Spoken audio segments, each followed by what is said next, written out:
Daily. Taste the Daily. Tiruttani Murugan கோவிலில் காதல் திருமணம் செய்ய முயன்ற காதல் ஜோடியை தடுத்து நிறுத்தி இரு வீட்டாரும் வாக்குவாதம் செய்து கொண்டிருந்த போதே காதலன் காதலிக்கு தாலி கட்டிய சம்பவம் பரபரப்பை ஏற்படுத்தியது. இதுகுறித்த விவரங்களோடு இணைகிறார் எமது செய்தியாளர் செந்தில் விவரங்களை வழங்கலாம்.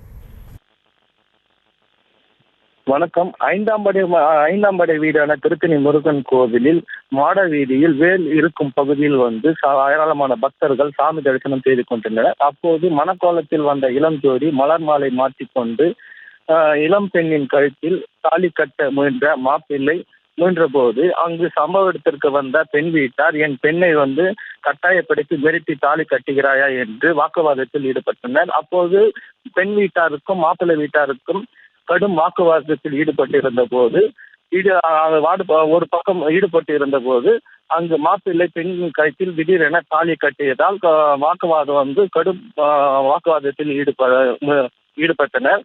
அப்போது அங்கு சம்பவ இடத்திற்கு வந்த கோவில் ஊழியர்கள் அவர்களை அழைத்து சென்று அங்கு மலைக்கோவில் இருந்த புறக்காவல் நிலையத்தில் ஒப்படைத்தனர். அங்கிருந்து மகளிர் காவல் நிலையத்தில் ஒப்படைத்து விசாரணை செய்த போது புதுத்தூர்பேட்டை சேர்ந்த மாப்பிள்ளை உமாபதி என்பதும் பொம்மராஜப்பேட்டை கிராமத்தைச் சேர்ந்த பெண் ரீட்டா என்பதும் தெரிய வந்தது. இவர்கள் ஆர்கேபேட்டையில் உள்ள தனியார் கல்லூரியில் இருவரும் படித்து வந்ததாகவும் படித்து வரும்போது காதலித்ததாகவும் இவர்கள் திருமணம் செய்வதற்கு பெண் வீட்டார் சம்மதிக்காததால் இவர்கள் இருவரும் திருத்தணி முருகன் கோவிலில் திருமணம் செய்து கொண்ட சம்பவம் அங்கு பரபரப்பை ஏற்படுத்தியுள்ளது. விவரங்களுக்கு நன்றி செந்தில். Taste the Daily.